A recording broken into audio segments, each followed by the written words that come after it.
Assalamualaikum warahmatullahi wabarakatuh. Perkenalkan, kami dari kelompok 3 kelas B akan mempresentasikan tugas proyek struktur data kami yang bertema implementasi queue atau antrian array dengan judul kasus antrian di kantor pos menggunakan array. Di sini kami beranggotakan 3 orang, yaitu saya sendiri Alisa Fadi Hairani dengan NIM 2001822, kedua ada Arfa Sekti Gustiano Avicenna, NIM 2001879, ada Iqbal Ricardo dengan NIM 200180101 dari Prodi Teknik Informatika Universitas Ahmad Dahlan. Pertama, saya akan menjelaskan tentang spesifikasi tema.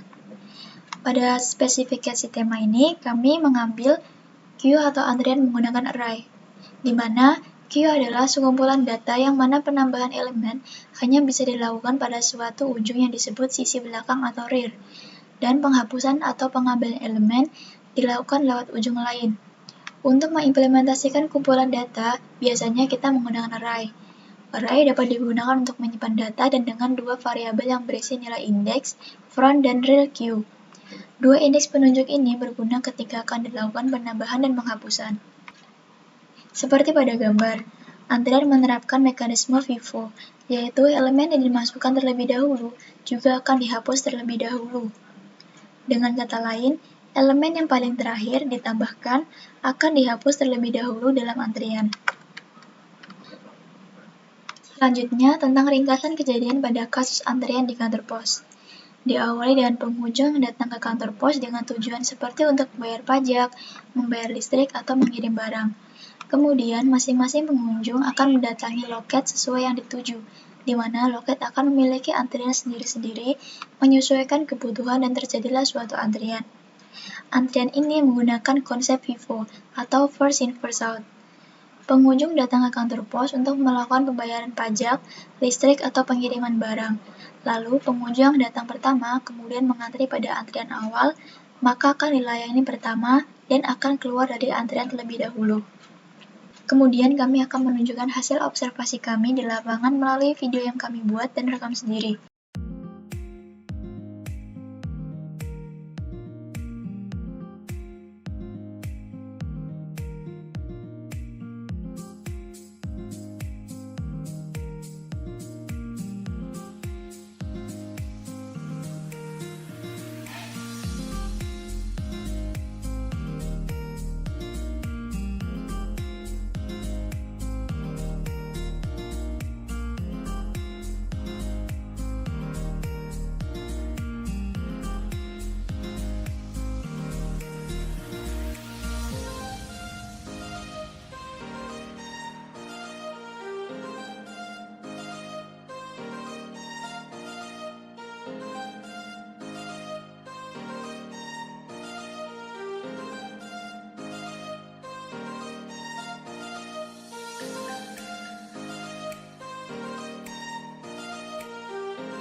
Selanjutnya masuk pada program C++, di mana pada program nantinya kami akan menggunakan operasi yaitu SMT untuk mengecek apakah queue kosong atau tidak, kemudian ada isFull untuk mengecek apakah queue sudah penuh atau belum. Lanjut ada enqueue untuk memasukkan sebuah elemen ke dalam queue tail dan head mula-mula bernilai 0. Selanjutnya ada dequeue, berguna untuk mengambil sebuah elemen dari queue. Hal ini dilakukan dengan cara memindahkan posisi head satu langkah ke belakang. Baiklah, di sini saya akan melanjutkan penjelasan dari Mbak Fadia. Di sini saya akan menjelaskan penjelasan program, yaitu pendeklarasian antrian. Dalam program tersebut kita memiliki header. Header di sini dimasukkan yaitu define max 100 atau yang dimaksud max atau maksimum data antriannya. Jadi nantinya antrian bisa ditambahkan selama belakang tidak sama dengan maksimum isi array. Serta dalam program tersebut kita menggunakan pendeklarasian menggunakan struct di mana terdapat 3 struct, yaitu struct pajak, struct listrik, dan struct surat.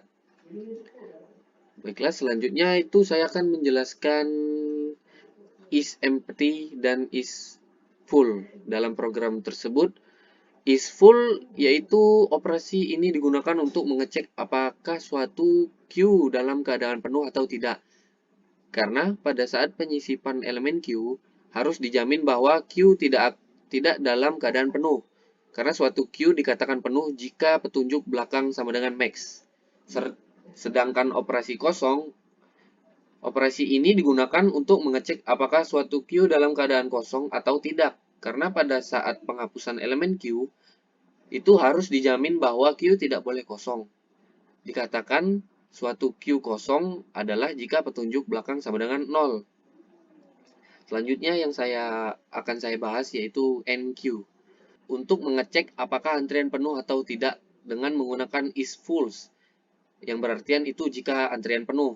Jika antrian tidak penuh, maka akan lanjut ke penambahan data untuk antrian. Untuk menambah data ke antrian. Ini pengertian dari coding tersebut. Dan coding ini memiliki arti untuk menempatkan tail pada elemen data terakhir yang ditambahkan.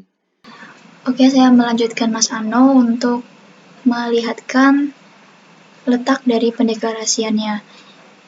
Di sini letak dari pendeklarasian antrian di mana define max 100 yaitu maksimum data dari antriannya.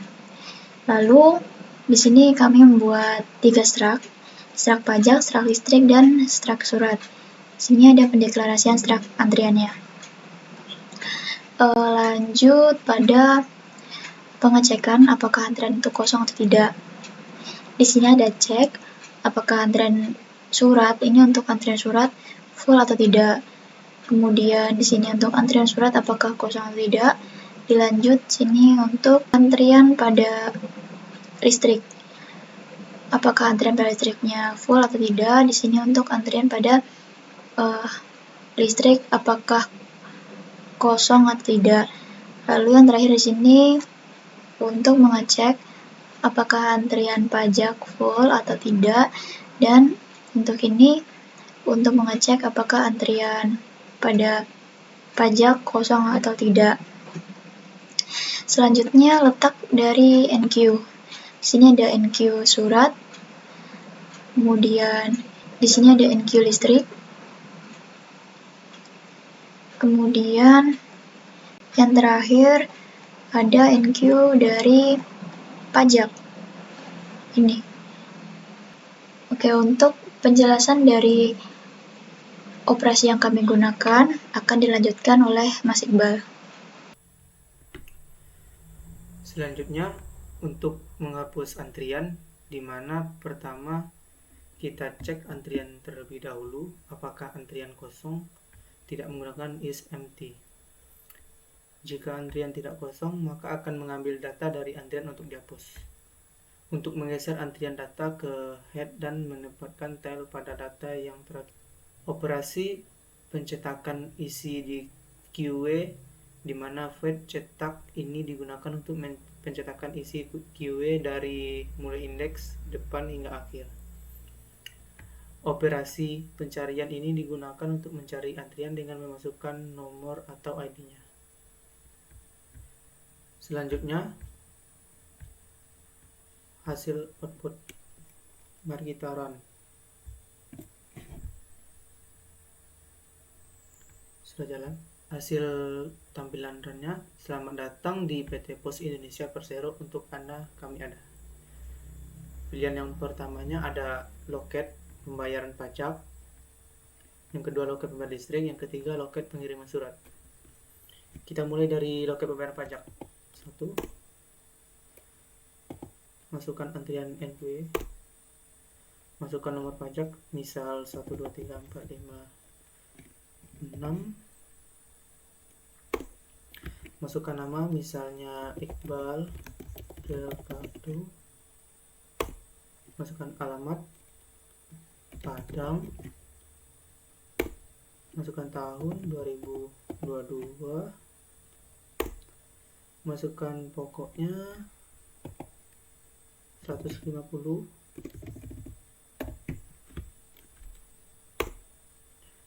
Masukkan dendanya, misal 50.000. masukkan jumlah bayarnya, misalkan 300.000, dan ini hasil kembaliannya 97.500. Masuk antrian 1, masukkan nomor pajak, misal 1, 2, 3, 4. 1, 2, 3.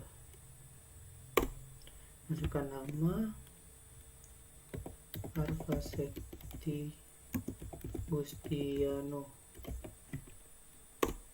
Masukkan alamat Yogyakarta.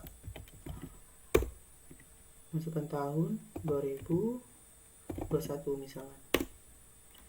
Masukkan pokok masih tetap 50.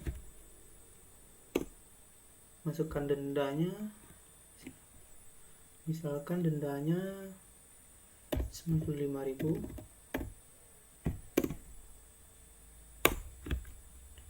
Dan jumlah bayarnya 250.000.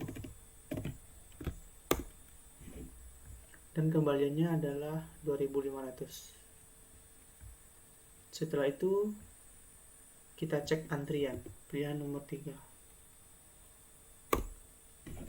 Berikut ada antrian ke-1 yang namanya Iqbal Ricardo, antrian kedua Arfaseti Gustiano. Dan untuk pilihan mencari antrian, kita klik 4. Cek. Masukkan nomor wajib pajak, misal tadi 1, 2, 3, 4, 5, 6. Dan keluar antrian nomor 1 Iqbal Ricardo. Selanjutnya kita menghapus antrian. 2. Sudah terhapus, mari kita cek. Di sini antrian ke-1 sudah kehapus, tinggal antrian yang tadi yang kedua. Terus berpindah ke antrian ke-1. Untuk selanjutnya exit. Sekian dari saya, terima kasih. Oke, mungkin cukup sekian demo program dari kami. Kurang lebihnya kami mohon maaf. Wassalamualaikum warahmatullahi wabarakatuh.